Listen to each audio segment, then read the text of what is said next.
નમસ્કાર મિત્રો, જય હિન્દ, જય ભારત, જય શ્રી કૃષ્ણ. સ્વાગત છે તમારું આપણી YouTube channel government pension salary info and ન્યૂઝમાં.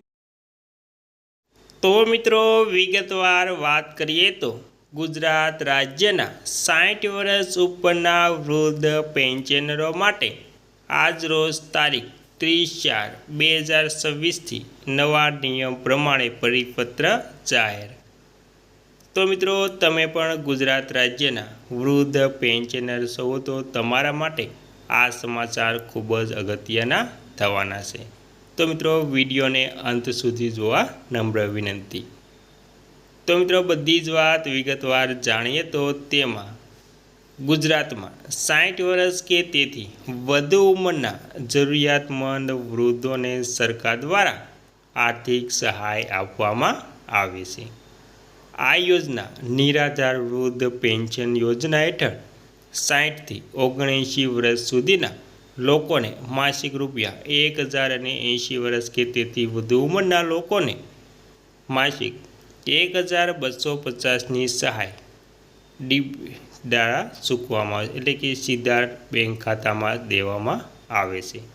આ માટે ડિજિટલ ગુજરાત પોર્ટલ પર ઓનલાઈન અથવા તો મામલતદાર કચેરીએ અરજી કરી શકાય છે. તો મિત્રો, આવી રીતે ગુજરાત રાજ્યના પેન્શનરો જે 60 વર્ષ ઉપરના છે તે ઓનલાઈન અરજી કરી શકે છે. તેની ડિજિટલ ગુજરાત પોર્ટલ પર જઈને તે અરજી કરી શકે છે અને તેમને 1000 રૂપિયા પેન્શન મળે છે. ત્યારબાદ મુખ્ય માહિતી. પાત્રતા: 60 વર્ષથી વધુ ઉંમર, ગુજરાતના કાયમી નિવાસી અથવા તો આવક મર્યાદાની વાત કરીએ તો ગ્રામ્ય વિસ્તાર માટે 1.20 લાખ અને શહેરી વિસ્તાર માટે રૂપિયા 1.50 લાખથી ઓછી વાર્ષિક આવક. લાભની વાત કરીએ તો 60 વર્ષથી 79 વર્ષ માટે 1000 માસિક અને 80 વર્ષ ઉપરના પેન્શનરો માટે 1250 માસિક સહાય. દસ્તાવેજોની વાત કરીએ તો તેમાં આધાર કાર્ડ, ઉંમરનું પ્રમાણપત્ર, BPL પ્રમાણપત્ર અને બેંક પાસબુકની નકલ. તો મિત્રો, આવી રીતે મુખ્ય માહિતી અને દસ્તાવેજો છે. ત્યારબાદ વાત કરીએ તો તેમાં વૃદ્ધ પેન્શન યોજના 2026 ગુજરાત સરકાર દ્વારા વિવિધ વર્ગોના લોકો માટે અને સહકારી યોજનાઓ ચલાવવામાં આવે છે. વૃદ્ધ પેન્શન યોજના પણ આવી એક યોજના છે. વૃદ્ધોને સહાય મળે તેવી ઘણી યોજનાઓ ચાલે છે. આજે આ પોસ્ટમાં આપણે ઇન્દિરા ગાંધી રાષ્ટ્રીય વૃદ્ધ પેન્શન યોજના અને નિરાધાર વૃદ્ધ પેન્શન યોજનાની માહિતી મેળવીશું.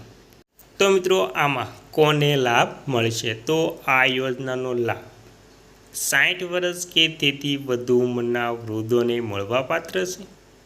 BPL યાદીમાં 0થી 20નો સ્કોર ધરાવતા હોવા જોઈએ. વૃદ્ધ પેન્શન યોજના અરજી ક્યાં આપવી? તો અરજીની વાત કરીએ તો આ યોજનાનો લાભ મેળવવા માટે સંબંધિત જિલ્લા, તાલુકા જન સેવા કેન્દ્ર, મામલતદાર કચેરીએ રૂબરૂ અરજી આપી શકાય છે. ઉપરાંત ગ્રામ્ય કક્ષાએ ગ્રામ્ય પંચાયતે પણ અરજી કરી શકાય છે. તેની વેબસાઇટ પણ છે www.digitalgujarat.gov.in પર ઓનલાઈન અરજી કરી શકાય છે. તો મિત્રો, આવી રીતે લાભ મેળવી શકાય છે અને ઓનલાઈન અરજી કરી શકાય છે, જે આપણે વેબસાઇટ છે તેના ઉપર. ત્યારબાદ આપણે વાત કરીશું કે વૃદ્ધ પેન્શન યોજનામાં ડોક્યુમેન્ટ લિસ્ટની. તેમાં ઉંમરનું પ્રમાણપત્ર, શાળા છોડ્યાનું પ્રમાણપત્ર, ડૉક્ટરશ્રી દ્વારા આપવામાં આવેલ વય પ્રમાણપત્ર કોઈપણ એક, ગરીબી રેખાની BPL યાદી પર નામ હોવા અંગેનું પ્રમાણપત્ર, આધાર કાર્ડની નકલ, પાસપોર્ટ સાઇઝના ફોટા, રેશન કાર્ડની નકલ, બેંક પોસ્ટ ઓફિસ ખાતાની નકલ, વૃદ્ધ પેન્શન યોજનાની મળતી સહાય.